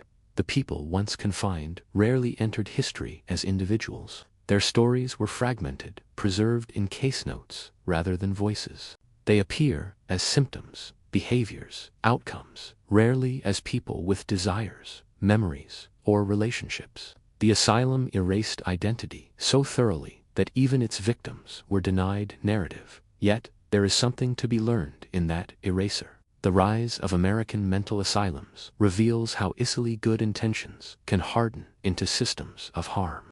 How fear, when paired with certainty, produces institutions that silence rather than heal. How science, when detached from compassion, becomes justification rather than care. The asylums were built with hope. That matters, but so does what followed. They remind us that solutions rooted in exclusion will eventually collapse under their own weight, that suffering cannot be managed indefinitely by moving it out of sight. Madness was feared, it was hidden, it was misunderstood, and in the attempt to control it, society built places that reflected its deepest anxieties. The asylums are gone, but the question they raised remains unresolved. How do you care for what you are afraid to see? The Victorian era lived in a constant state of contradiction. It celebrated reason, progress, and scientific discovery. Yet it was surrounded by uncertainty at every turn. Cities expanded faster than they could be understood. Machines replaced human labor. Diseases swept through crowded neighborhoods without warning. Death was common, visible, and often sudden. In a world changing this quickly, people wanted answers. Not just practical ones, but existential ones. Science appeared to offer control. New discoveries promised to explain nature, the body, and the mind with mechanical precision.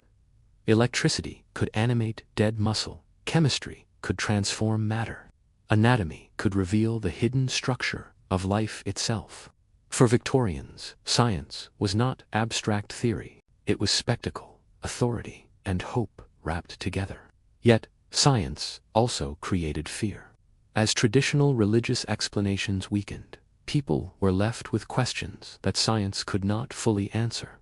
What was consciousness? Where did the soul reside?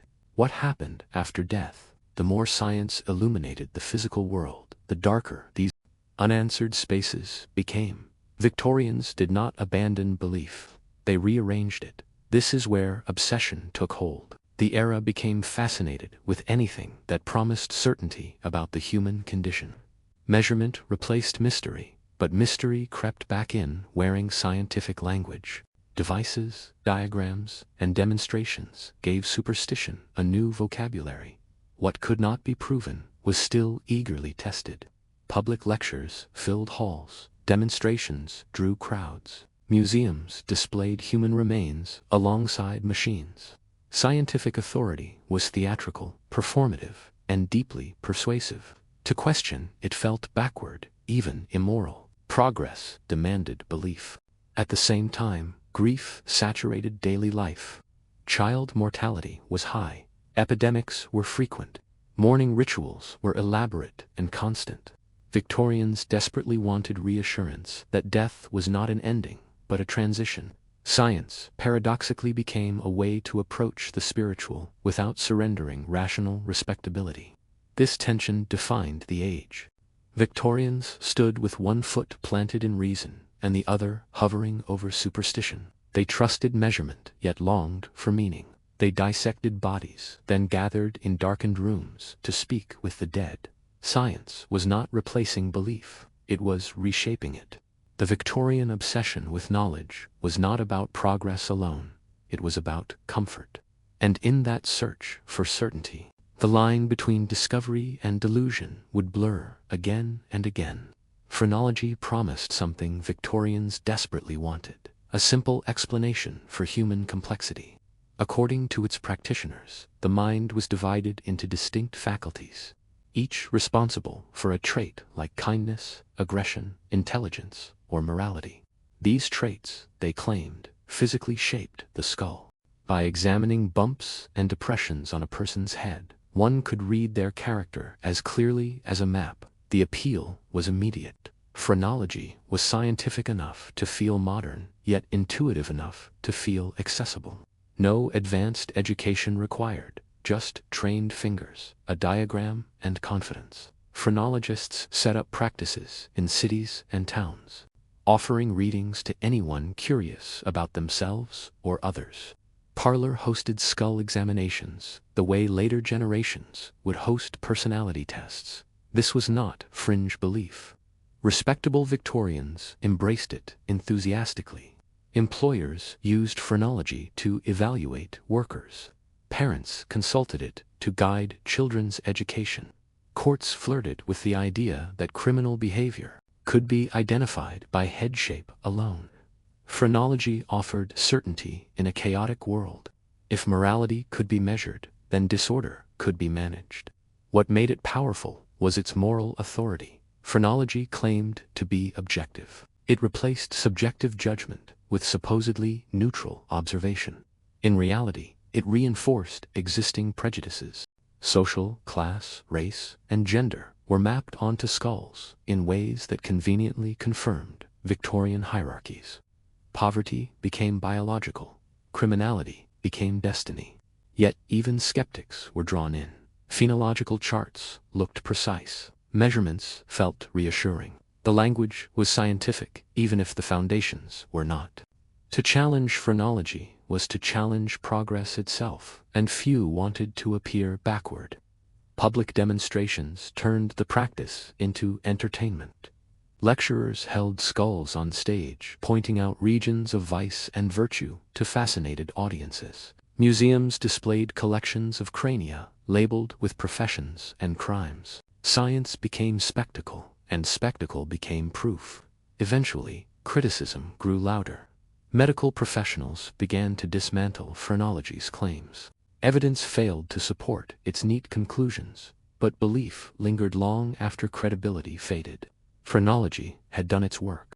It had taught society to see personality as measurable, fixed, and physically determined. More importantly, it revealed something deeper. Victorians were not simply obsessed with skulls, they were obsessed with certainty.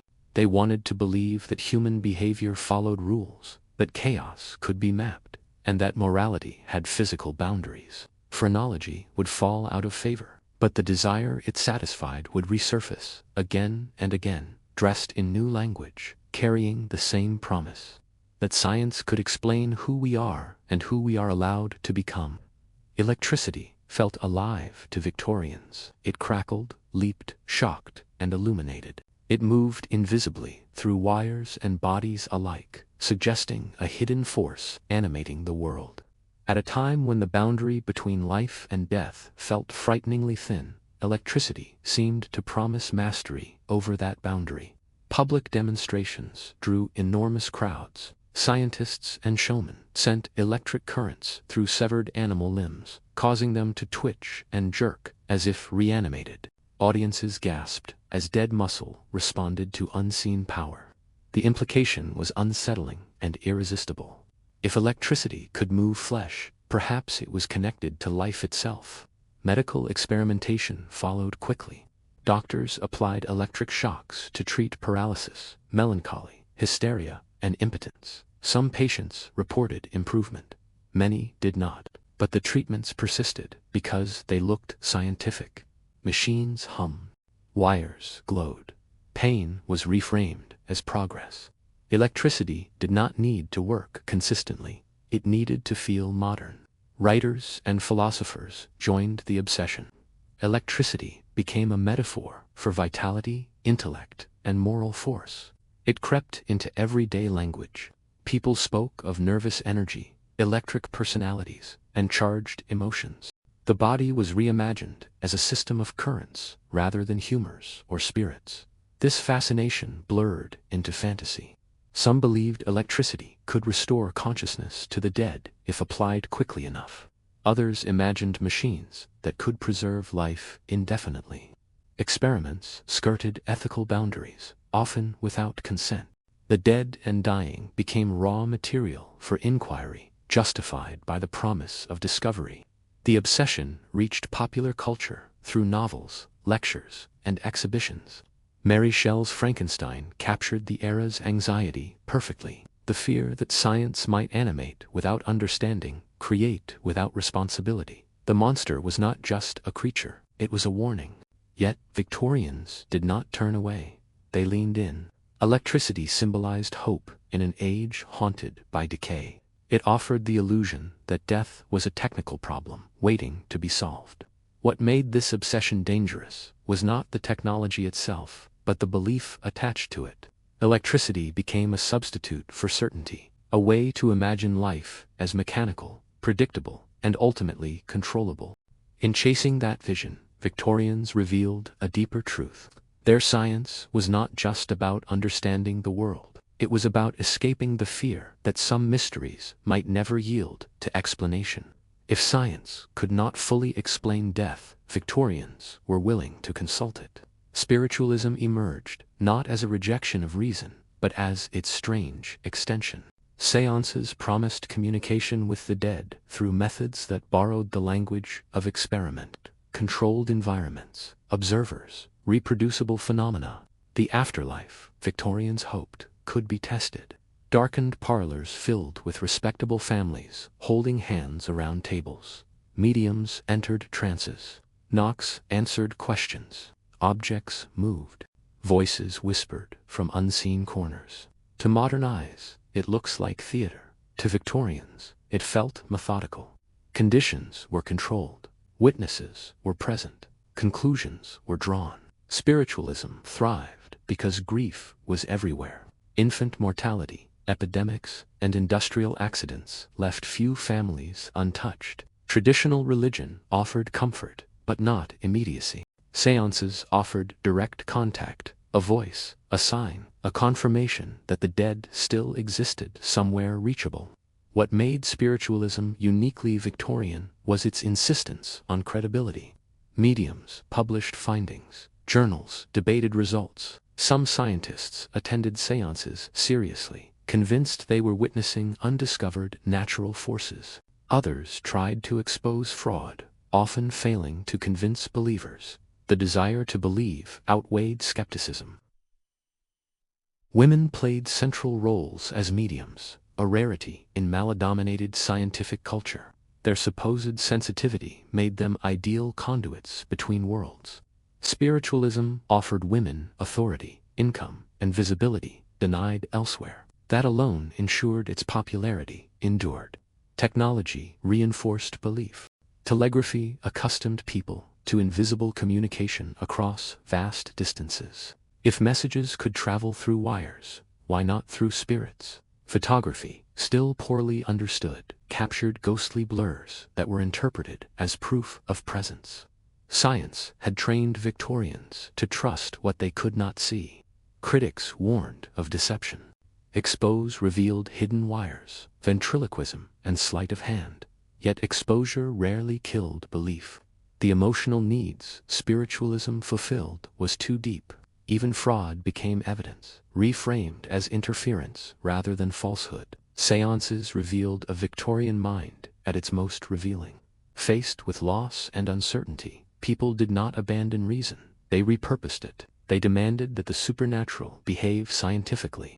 In doing so, Victorians blurred the boundary between inquiry and faith. The dead were no longer silent. They were experimental subjects, and belief, once dressed in scientific language, became remarkably difficult to let go. While some Victorians searched for the soul, others focused obsessively on the body. Anatomy promised certainty where spiritual science drifted. Flesh could be opened. Organs could be named. Death, at least biologically, could be mapped. Dissection became the most brutal and convincing form of knowledge the age possessed. Anatomy theaters drew crowds. Students, doctors, and curious onlookers gathered to watch bodies opened layer by layer. These were not quiet clinical spaces. They were public performances. The dead were displayed as educational tools, their identities stripped away in service of progress. To understand life, Victorians believed one had to look directly at death. This obsession was fueled by scarcity. Legal cadavers were rare, supplied mostly from prisons and poor houses. The bodies of the poor became raw material for science. Grave robbing flourished to meet demand. Nighttime resurrectionists dug up fresh corpses and sold them to medical schools. Families guarded graves. Iron cages were built over burial plots. Even in death, the body was not safe. When scandals broke, outrage followed, but reform lagged. The solution was not to question dissection, but to regulate supply. Laws expanded who could be used for anatomy, reinforcing a grim truth. Scientific progress often fed on those with the least power. The poor were dissected so the living could learn. Anatomy reshaped how Victorians saw themselves. The body became mechanical. Organs were components. Disease was malfunction. This framing advanced medicine dramatically, but it also encouraged detachment. Pain became data. Suffering became instructional. Public fascination grew alongside professional practice. Wax models displayed idealized organs and diseases. Museums showcased preserved remains. Medical knowledge entered popular culture, blurring the line between education and voyeurism. Curiosity became normalized. Yet beneath the confidence lay unease. Dissection confronted Victorians with uncomfortable truths. The body once opened revealed no soul, no moral center, just tissue. For some, this strengthened belief in science. For others, it deepened spiritual anxiety. If the soul was not visible, where was it? Anatomy did not answer that question. It simply removed illusion. Victorians learned how the body worked, but not what it meant. And in that gap, between understanding structure and understanding purpose, obsession flourished. To know the body completely was to hope that nothing essential would be missing when the knife finished its work. As Victorians mapped skulls and dissected bodies, they grew increasingly obsessed with a more unsettling question. Could the mind itself be controlled? Mesmerism offered an answer that felt both scientific and uncanny. Originating from theories of animal magnetism, it proposed that invisible forces flowed through living beings. Forces that could be manipulated to influence thought, sensation, and behavior. Public demonstrations were everywhere. Mesmerists placed subjects into trances with gestures, stares, or passes of the hands. Volunteers stiffened, hallucinated, obeyed commands, or claimed freedom from pain. Audiences watched in rapt attention as individuals appeared to surrender their will entirely. The implications were thrilling and terrifying. If the mind could be guided so easily, how much control did anyone truly possess? Doctors experimented eagerly. Mesmerism was applied to treat anxiety, hysteria, addiction, and chronic pain. Some patients reported real relief, especially during surgeries performed under hypnotic states before anesthesia became common. To supporters, this was proof that the mind held untapped power. To critics, it was evidence of suggestibility and deception. What mesmerism revealed was less about magnetic forces and more about vulnerability. Victorians were discovering that belief itself could alter perception. Pain could be muted, memory could shift, identity could blur. This realization unsettled a society built on self-control and moral discipline. If the mind could be overwritten, then personal responsibility became uncertain. Mesmerism also raised ethical questions few wanted to confront. Subjects were often poor, female, or socially marginalized. Consent was assumed, not examined. A person in trance was treated as an object of study rather than a participant. Control was justified as cure. Over time, mesmerism evolved into hypnotism, shedding its mystical language while retaining its core fascination. The invisible force was replaced with psychological explanation, but the power dynamic remained. The practitioner commanded, the subject complied. Science once again offered authority over the unseen. Victorians did not abandon mesmerism because it failed. They abandoned it because it worked too well at revealing uncomfortable truths. It showed that reason was fragile, that consciousness could be bent, and that the line between influence and domination was thin. In trying to master the mind, Victorians confronted the possibility that the self was not as stable as they believed. And that realization lingered long after the transiences ended. Victorians were not content to study ideas in the abstract. They wanted physical proof, evidence that could be seen, labeled, and stored. This impulse gave rise to one of the era's most unsettling habits, the collection of human abnormality. Bodies, bones, organs, and preserved remains filled cabinets, museums, and private collections. Each specimen presented as a lesson in deviation. Medical museums became temples of classification. Jars lined with shelves held malformed fetuses, diseased organs, and unusual growths suspended in cloudy liquid. These were not hidden away from public view. Many were displayed openly, toured by students and curious visitors alike. The abnormal body was framed as educational, stripped of identity, and reduced to function. Collectors believed they were cataloging nature's mistakes. Deformity was treated as data.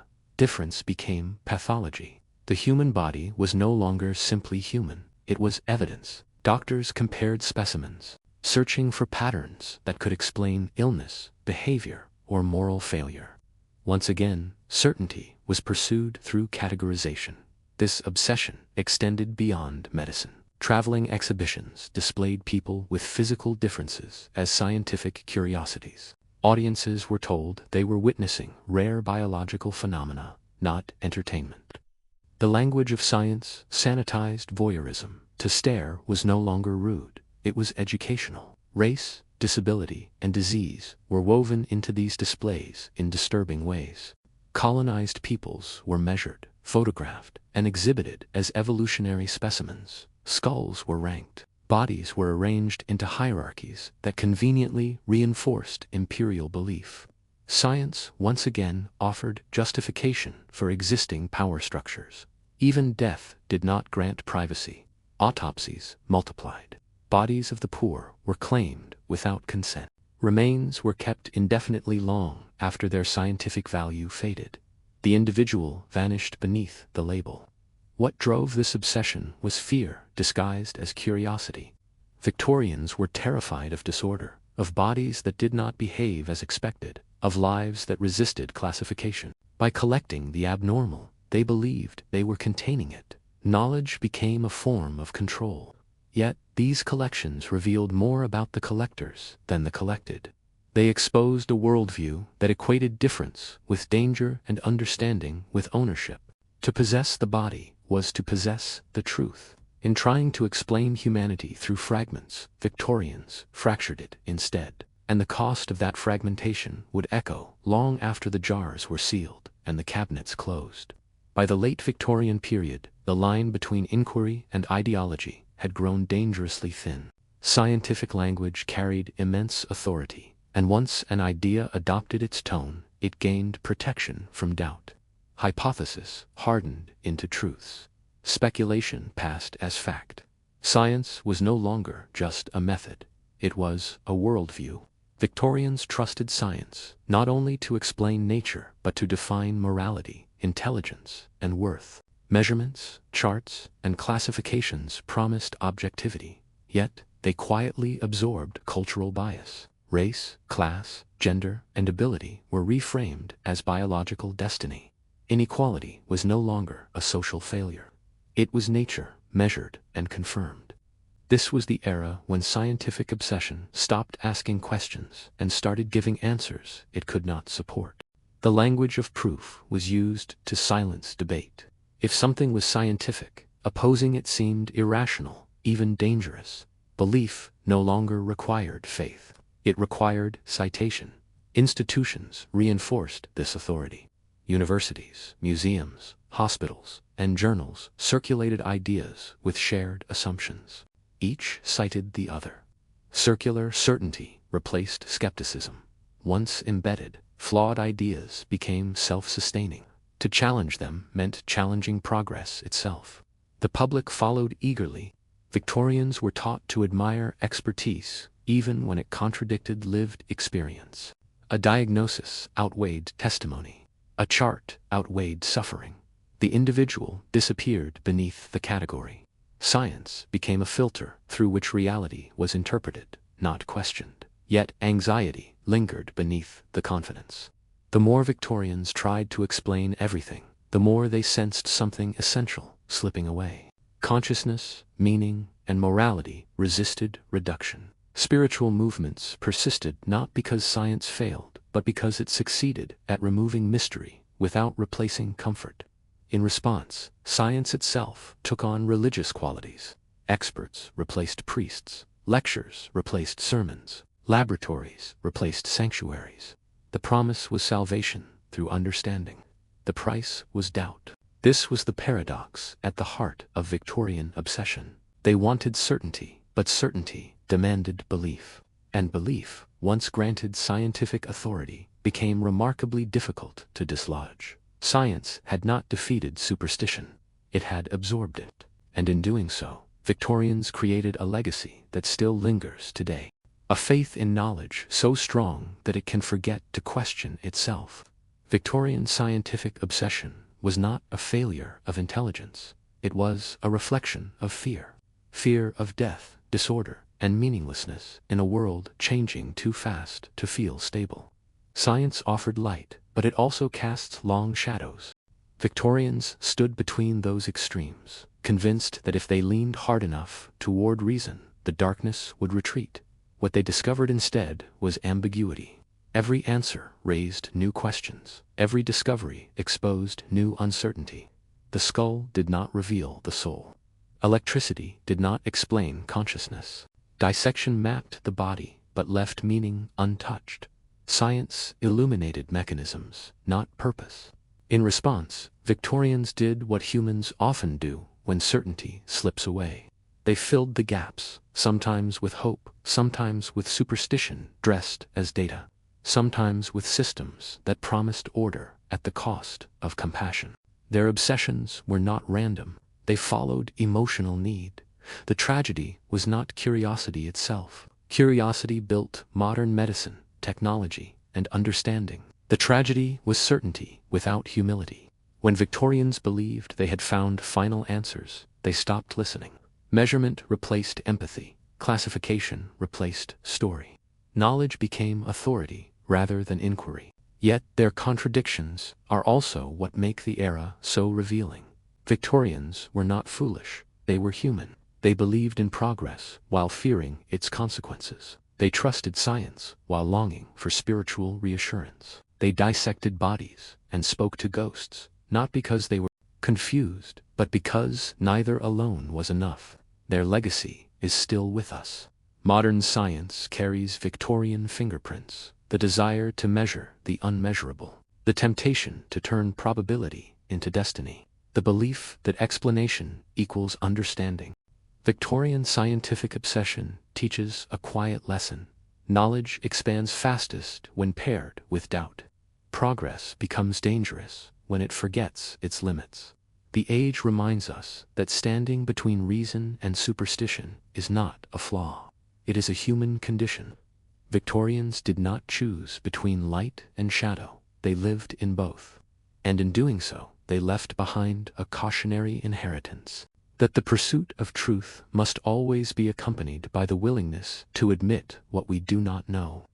Because the moment certainty feels complete is often the moment understanding begins to fail.